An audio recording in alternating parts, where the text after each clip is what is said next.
unamuuliza mbona umeficha hiyo simu, naipatia time hivi, you know, ikuwe red.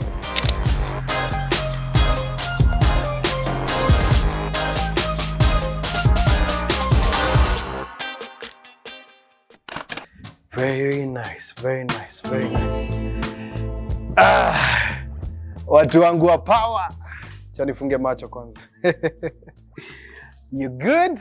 Na wacheki, na walola. Back again and we are here for the blind escapades. Kinaona na kitabu namna hii, najua we are about to have it. Yes. So, I'll give you the reason why I have the book. But before I go there, before I tell you the backstory of the book, this is a Braille book, yes. Let me take you back to 2001. 2001, kijana machachari pale, niko pilka, very nonchalant about life, about everything. And all of a sudden, I get to lose my sight. I know I've narrated this story somewhere else. How I lost my sight at the age of 10. That was 201, by the way. So we spent the rest of 201 from around July looking for solutions. Treatment, cure, it didn't work. And finally we got referred to Thika Primary School for the Blind for my education to continue.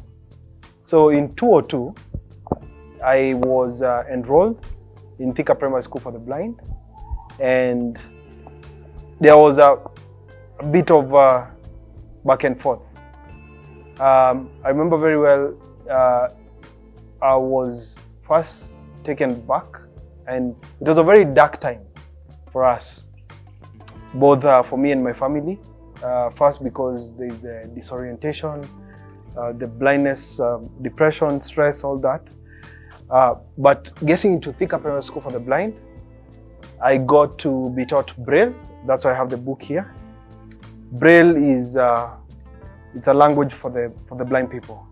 Now, normally you read with your hands.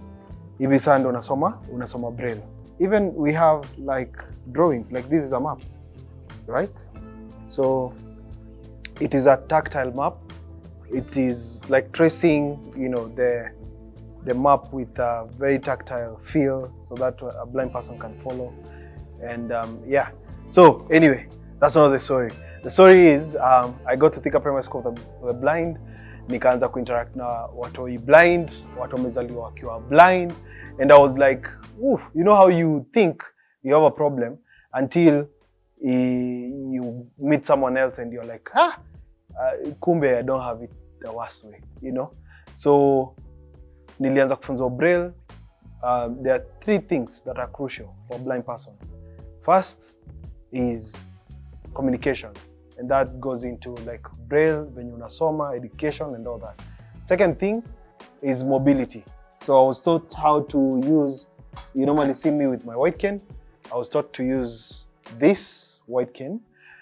And before not accepting, embracing the cane, there is a system that we used to use in school. It's called the human train. So how human train used to work is a low vision person will be in front of the group, and then you'll have blind kids lining up. So huyu anakaa ni kama ni yeye anaongoza. But funny enough, you hear the is it the phrase someone saying, a blind cannot lead a blind. You go to a blind school and you realize that is sort of not correct, because we used to have blind leading the blind, and then mkigonga ukuta hapo hivyo, kwanza there was a word for it. Kugonga ukuta tulikuwa nasema kuinua. So even when you're like walking fast or running, usikie a low vision guy saying inua, you halt, you assess, you take a step back, usiinue. Ukisikia inuaneni, that is different. Hiyo sasa ni kugongana, head on collision. So ukisikia inuaneni, unajua there is someone else coming either at a high speed ama you're on the same pathway, right? Right. So the human train was very common, and it's very funny that when I was starting to get used to, when I was readjusting to the new reality, the blind universe as I call it, blindverse, yes. I was at the back of the line. The people being guided, I was among that. When I got into school, I was given a guy. Normally you're given someone to guide you around and to sort of like be your caregiver. Caregiver. So this guy called Deno, you know the guy, the musician, Deno Music. He was sort of like my caregiver. Utasikia mahali akisema ni kama babangu or something. You're given someone who knows the environment well, ndio aweze kuguide in situations of like you might get lost or you might hit a tree or a wall, walking into the, that joke, walking into the bar, into the stool, into the wall, yes, we used to walk into everything. So having dents, that was usual biz, and kugongana mavichwa. Actually, you'd gonga each other and then mnaambiana pole, no hard feelings. Ulizana mkopoa, kufiti, kosa, haya. Na mnaendelea na maisha, because if you start being mad, mwenye unakasirikia pia ya hakukuona.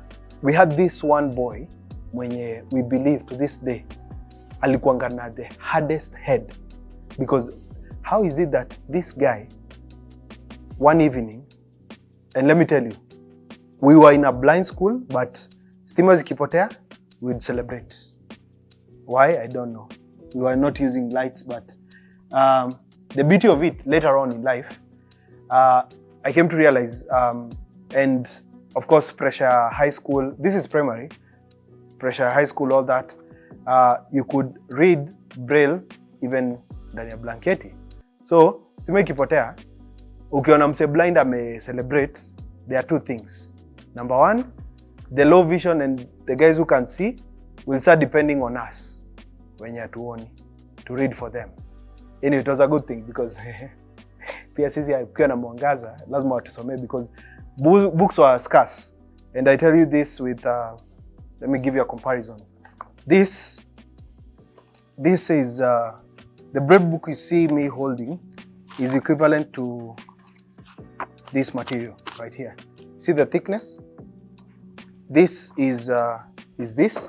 So you can imagine for say encyclopedia or the Bible, if you take the Bible in Braille, it would like fit in a whole room na ijayadi kwa ceiling. There's a very common, like a picture that illustrates that, where a young girl is sitting on a pile of books, volumes and volumes. Kumbe ni that one, encyclopedia. When I got into the school for the blind, my mindset, perception changed like drastically, because sasa unaanza ku understand venye world ina operate differently, of course using the four senses. And then I remember it was a very dark period for my family and I, but I came home, I told mom, I'm okay, I'm totally fine, let me just focus on my education, because I've interacted with my peers. I say wako in a bad place than I am. So you start seeing the beauty of life, unajua, like you start readjusting and getting used to this world, the blind universe. Kuna arguments zenye you couldn't win. Imagine explaining to a blind person that the sky is blue. Then you're telling him the ocean is blue. And then yeye akianza kusoma aliambiwa water is colorless. First, the teachers you have like hard times, because you have to explain what is colorless, what is not to have color, like you can see through the water. And then wanapata perspective different yenye, the sky, because the sky is blue, and then unaanza kumconfuse zaidi, kumwambia ati kuna clouds na ni za white na sometimes inakuanga gray kukienda kunyesha. Even the grass is not always green, because there is a green grass, sijui jango green, there is the immature grass that is like green, and then ikikauka, there's the brown grass. So for those who've seen, like me, or for those who had like a little bit of sight, ilikuanga an argument that, let me tell you, you couldn't win. Mango, mwambie kuna mango ya green, hiyo ni yenye jaiva, but kuna zenye za green, zenye zimeiva. Again, there is yellow mango. And then kuna zingine zimetoka ukambani, they have like a reddish tinge to it, or orange, kitu kama hiyo. Machungwa naambia ni green, lakini bado naambia imeiva. You get? So there are those dynamics zenye hazikuwa zina make sense. Of course, color to a blind person, it's very abstract, because we used to be taught, like you're being taught color, even like complexion, these things that we don't even take to mind. Let me tell you, I am thankful that I've lived 3 worlds. No, when I say 3 worlds, it seems like I've lived in Earth and then Venus. No. I mean, I've been sighted before the age of 10, right? Then I became blind, a portion there, for 1.5 years. And then I became severely low vision up until 2019. And then now I'm blind, right? You see? So there's that. So I've experienced the 3 worlds: the sighted world, the low vision world, and the blind universe. So the low vision world, actually, it's like in between, because you're seeing, but you're not seeing, right? Ni kama unabahatisha, because nilikuwa naona like 1 meter, so you don't even trust what you see. But as I was saying, color, the aspect of color, like telling a blind person, red has 12 shades.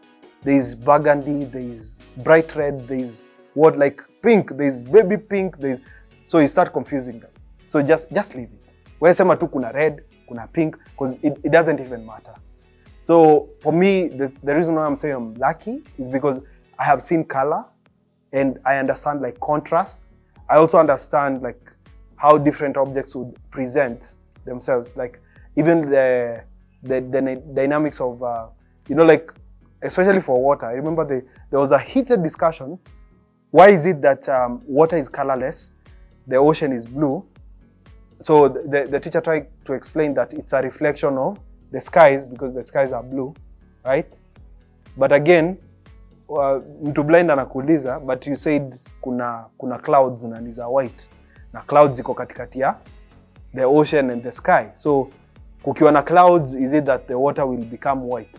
You know, like such things. And like representation, even like on the map, unajaribu kumwambia this portion is painted blue because of the ocean and all that. So to this day, let me tell you, I have a friend who can't eat a green sweet. Why? Because he was taught that ripe is associated with red, orange, and yellow. So ukimpatia hata blue sweet, atakwambia sasa hii hata ni defect. So sometimes tuko tunawapatia hata you don't tell them, because ukianza kumwambia hiyo sweet ni ya white, atakwambia hii sasa hata haijaanza kuiva, hata haijafika green. You know, I used to have friends wenye ukimpatia sweet za green, oh ni ya green, oh sawa. Anaweka kwa mfuko, anaenda anaiweka kwa box, anaficha chini ya manguo. Unamuuliza, mbona umeficha hiyo sweet? Naipatia time iive, you know, ikue red. So in the mind, after like 3-4 days, the sweet itaanza kuripen, and then itakuwa red ama yellow. So because that is how you're taught by the sighted world, things operate. Yeah? Mandizi unaambiwa mandizi ni ya green, but ikiiva ni ya yellow. So hivyo yeye ndo anajua, na huwezi mchange mind. Haya. So after a year and a half, I started regaining my sight, right? And I was so excited, of course. I was living a day at a time, literally. Leo naamka na notice vitu different, sikuwa naona jana. Hiyo ni pole ya kwa manguo. Like I would get excited over nothing, like seeing the grass, you know, and it would happen like gradually. So nilikuwa naitanga clear off, because it's like clearing your eyes like each morning, and you notice that you're seeing better than yesterday. And I was using a cane actually up until macho ikaanza kurudi, and I was like, I can see again. And I lost my cane. I started running around aimlessly.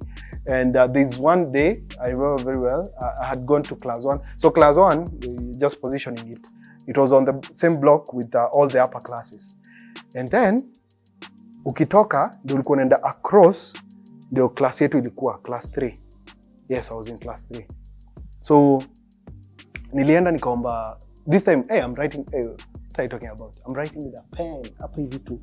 Kuchora tu, kuchonga tu ma handwriting hapo, eh?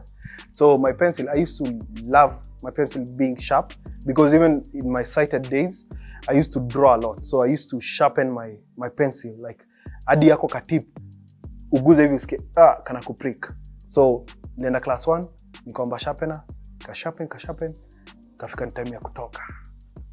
Unatoka insta, si unaona wewe, sina cheki vizuri. Sinaona barabara. Actually, I took some steps back hadi kwa ukuta, then nikatoka. So this time, unakumbuka vile nilikwambia kuinuana? Kuinuana is the collision. So kuinuana haikuanga tu blind guys. Ilikuwa hadi low vision guys can inuana. Because sasa, ebu tell me, how is it that I'm getting out of a class and that nitaangalia sides nikitoka? Hakuna. So I'm looking this way. Mbele, and then there's this guy who was coming down the corridor 100 kilometers per hour. This guy was a built guy. Alikuwa amekula gym, amekula chuma. Alikuwa anaitwa Zungi, remember him. He used to do 100 meters. Alikuwa ndio bolt wa shule hiyo time. So alikuwa ametoka class 8 ama whatever, mimi sijui kwenye alikuwa ametoka. Anakuja hivi. So unaona intercept penye itahapenia. Ushapata ideas, ni hapo sasa penye nasema. Nje tu ya class 1, yani nimetoka tu na mbio yangu. And let me tell you, when I was young, I was very, I don't want to call myself skinny, but yes, it's like now a tipper, yeah, and a kavits, yeah, a small car and like a big car. Ama the elephant and the mouse. Unaona hiyo contrast yenyewe unajaribu kuelezea mtu blind. Na it makes sense. Hapa ili make sense. Juu venye tu nilitoka tu hivi. No sooner than inakuangaje? Nevertheless, anyway. Definitely, apparently. The collision happened. The intercept. Sema kubingirika wewe. I rented the air for a few seconds. Kuhit grao hivi. Bingirika. Wewe. Badetu za tangoma na hiyo. Bingirika. And my head hit the corner of the pillar. So the pillar ilikuwa na ile skirt, inaitangwa skirt. Kwani mimi ni constructionist. Anyway, ilikuwa na hiyo nini ya hapa chini kwa column, niligonga hiyo corner. Ikafanya kitu inaitangwa kumumutoka. Unajua hiyo kunini? Like ni kama mawe umegonga hivi inatoa ni kama vumbi. The pencil I was holding became a weapon because it sort of like cut me on the chin. I had a very big scar that took like 2 months to heal. I couldn't turn my head after that. Ilikuwa ni kama kichwa yangu imekuwa pressed on my shoulders. Nilikuwa natana mwili mzima hivi kama robot. I was taken to Thika level 5. It was that bad because my head cracked. Hapa juu inaitwa utosi. Utosi ili crack. I could hear my brain sort of like, by the way, damu ilikuwa inachemka hapo. Ningeguza hivi brain zangu. Ningefikiria ungeguza mafikira zangu. So because they couldn't stitch the head, the cracked head, I was given a very big bandage. Ilikuwa ni kama kibump hivi. That was my worst collision in school, in primary at least. And these other ones, these are common, like hitting the wall, hitting the pole. Yeah, hizo zilikuwa common. All in all, that gave us a sense of resilience because unagonga ukuta, unaendelea na maisha. And yeah, that was it. Hiyo ndo ilikuwa kuinuana. And my experience in primary school for the blind. And my sense of direction and orientation started from there. Asante sana watu wangu wa power. joining in kukua watazamaji and wasikilizaji pia. This is your boy Julio. Don't forget to subscribe, to hit the notification bell, and to comment on what you'd want to, to listen to next time or to watch. Until next time, can't wait to see you on the next Blind Escapade. Thank you.